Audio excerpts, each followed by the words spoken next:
Paul, looks like maybe we're waiting on quorum. Am I adding correctly? It looks like we've got the quorums, and it's Okay. 2:30, so we can go ahead and get started. All right, we'll call this meeting to order. This is the June 13th MPO TAC Committee meeting. And I guess we'll start all with some operations information and a roll call.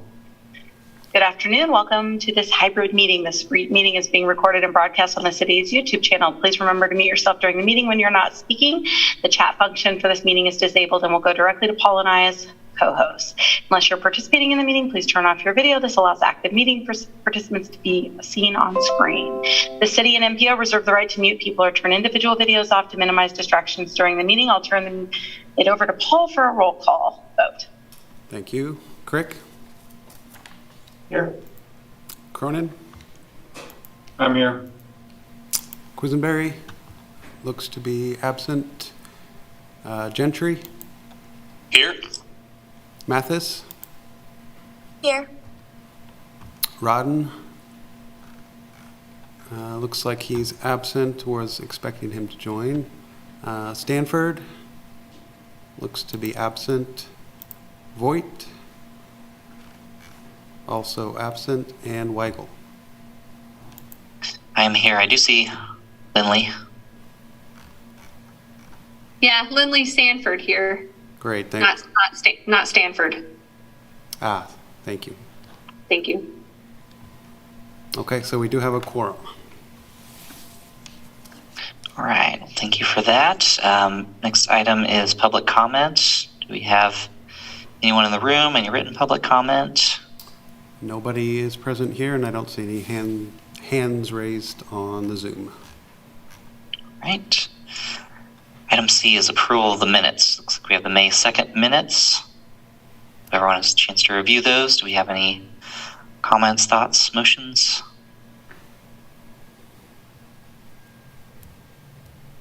I would move to approve the minutes. I'll second. Dave beat once again. We got a motion and a second. Can we get a roll call? Crick? Aye. Cronin? Aye. Gentry? Aye. Mathis?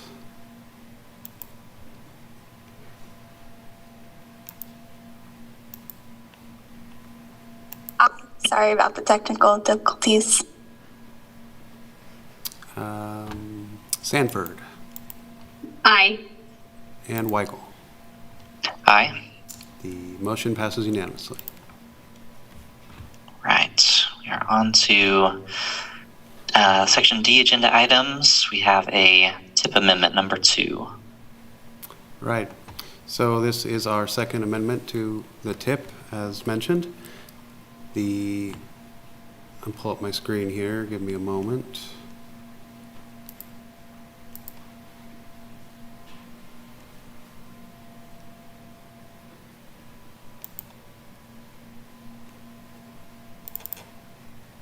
All right. So the TIP amendments include one new project, the Church Street Shared Use Path in Eudora, as well as revisions to project costs and years for 3 Lawrence projects and a minor modification to the Lecompton sidewalk project. This amendment was open for public comment, and no comments were received. And looking for a recommendation of approval, and happy to answer questions.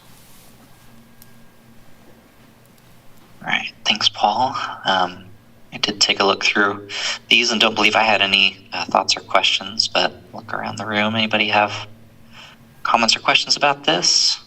Or if not, would be interested in a motion. I'd recommend approval of the FY 23-26 TIP amendment number 2. I will second. All right. Dave got one. We're all happy for you, Dave. All ready for a vote.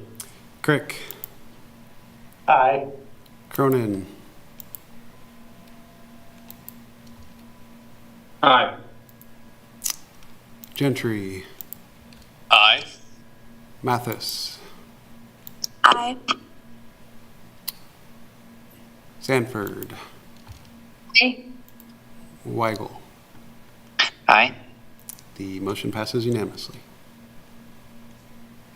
All right, thank you, everyone. On to agenda item 2. Looks like a Lawrence Safe Routes to School amendment number 2.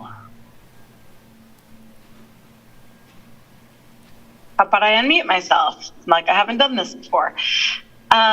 We have been in works in partnership with our Safe Routes to School working group to process the Safe Routes to School plan amendment in relationship to the USD 497 boundary changes that have happened in Lawrence for the 23-24 school year.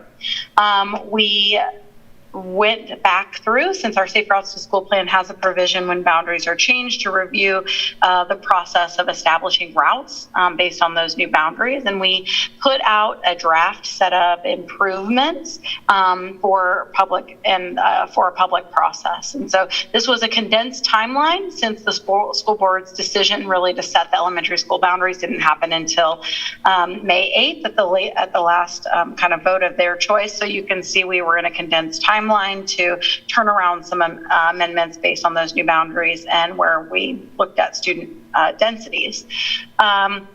We ended up putting this out for public comment, and I'll share with you a little bit of the comment and our response to that in partnership with our Safe Routes to School working group. And we had a couple weeks for public comment, and we had an open house during the timeline. I'm not going to necessarily go into detail about each of these. There's a lot of nuances around each of the routes that we determined, but we looked at the density of where students live. We recognize students live on every street within our school district in the city of Lawrence. And so we took the opportunity to look at where the density of students is, recognizing with limited resources that we should be directing resources where they have the most value to funnel kids in to school sites. And so the change in these boundaries is requiring more students, if they walk or bike, to cross arterial streets. And so that was a large consideration in a lot of the planning work that we did around the school area traffic control response and student crossing guards. Although that's not part of the plan, that was also part of the public comment process we did. It's a separate city process that's not tied directly to the plan, although we did all of this in a coordinated fashion. So each school has walk sheds identified and route removals and route additions. In one case here, we're going to use an interim route, which will serve as the route to encourage students to use who may need to walk or bike until longer term improvements can be made. And you can see in a lot of these, we're expanding routes to get new areas of boundaries and removing areas of boundaries that no longer exist. Oftentimes, we were looking at requirements about existing crossings. Since we're crossing arterial streets, we're looking for existing signalized crossings and locating those in a position that would be advantageous for the geometry kind of the area and where we were funneling density of students. We are, as part of this also, even though it's not part of the plan, there's a whole proposal around pilot guards, and that's included for your information also, just because it was part of our process here. As a result of those routes, we reassessed the pedestrian projects. Some projects in places where they were no longer routes have fallen off the list, and there have been some new projects identified to fill gaps on new parts of the network that were identified. And all of these bike and ped projects will be prioritized in the non-motorized prioritization funding. Additionally, there was a project in relationship to West 2nd Street and the crossing at McDonald Drive that was included in a city CIP request and will be evaluated with other CIP projects since it exceeded kind of that 1 year amount and was seen as a priority connection where there's a large infrastructure gap along a Safe Routes to School planned route. Crossing guards have a separate evaluation process, and part of that proposal includes a way to pilot and evaluate guards in a shorter timeline than a year. And so we kind of shared that information as part of this entire process. Okay, let me see. I don't know if we're share this other. We got, oh, I don't want. Can you see this, what says survey discussion? Yes, okay, you can, great. I'm gonna make sure when I switch screens. So we put together, like we do, the response from the surveys.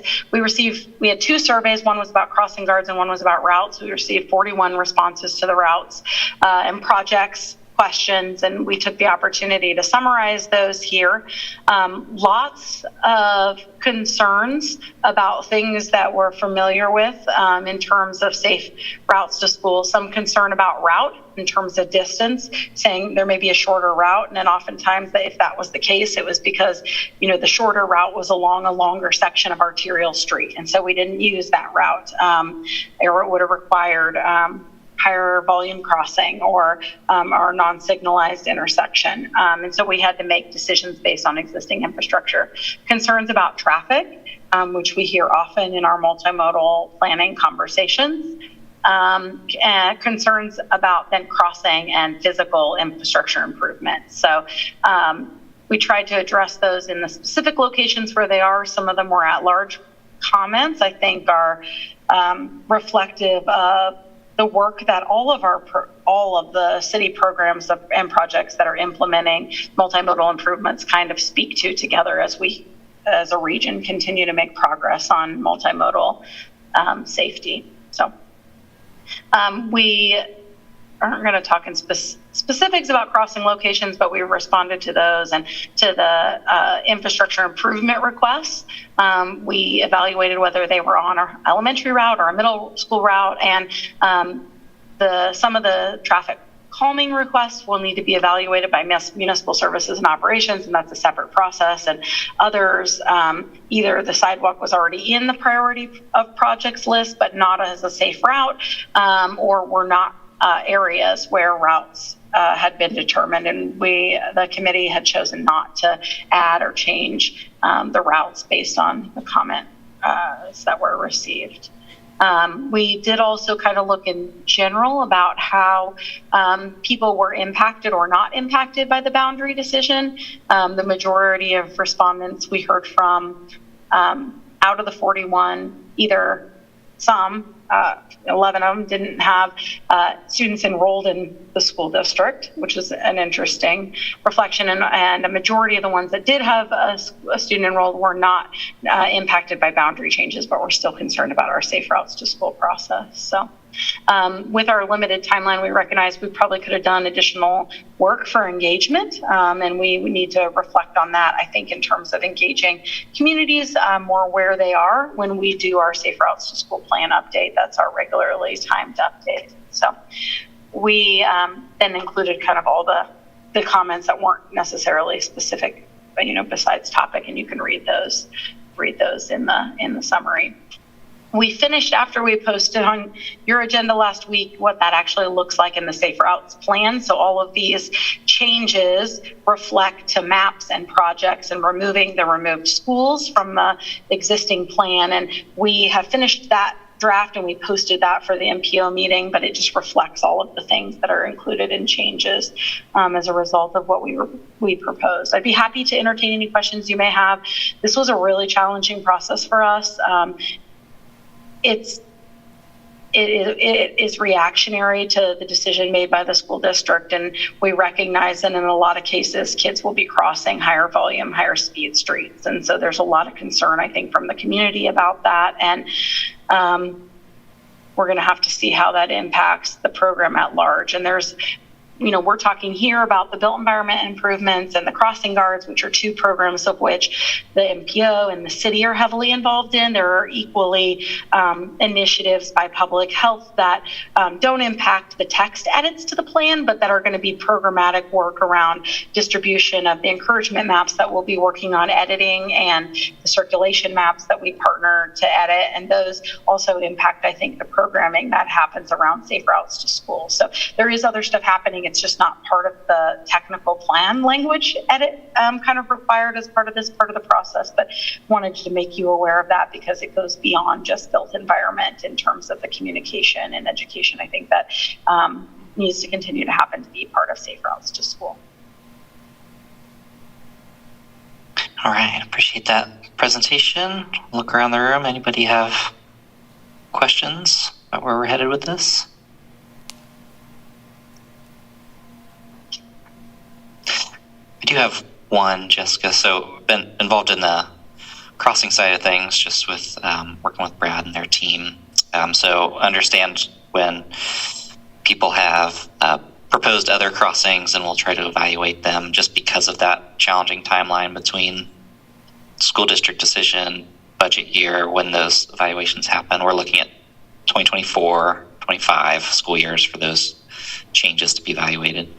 The ones related to things either that the neighborhood traffic management program would address, like speed humps or anything else, or things that go through the non-motorized prioritization program. Are those, remind me, are those programs that have like allocated funding each year? And so the suggestions that came in from the public could be evaluated in this upcoming year, as opposed to kind of having to wait almost 2 years? Yes and no. So I think in terms of the built environment stuff, for the bike and ped projects, that gets routed into the larger list of needs for bike and ped projects, which that just shifts a little bit, because some of those projects are the same projects that were already in there, and those are prioritized. They get extra weighting because they're on Safe Routes to School, right, or the limited resources that is within that program, right? That's why we've developed that methodology.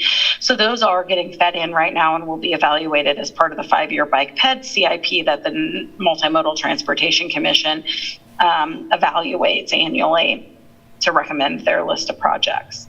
The other improvements related to stop sign requests, no parking, speed humps, anything that's traffic calming or traffic operations related, will need to be included in those projects. So that may be neighborhood traffic management, if that's the approach that MSO takes. The other ones need to get added to the list of evaluations that is being done by engineer of the day for just regular implementation. And I assume, Dave, you have some operating budget to install stop signs and other things that are part of that request. And so they would be as part of that. The request for crossings, equally so. MSO is working on a separate evaluation based on some new crossing guidance, and there will be some plans to do crossing markings and other crossing improvements identified on those standards. And so those would be appropriately done as a system approach instead of a one-off kind of request. Okay. So there will be more done, I think, in the next year. That stuff that still could happen, that's not part of necessarily this specific plan process. Right. All right. Any other questions, thoughts from the group, or any motions? Paul, note that see Margaretta here with us, so okay, you. Sorry for being late. My other meeting ran into this one.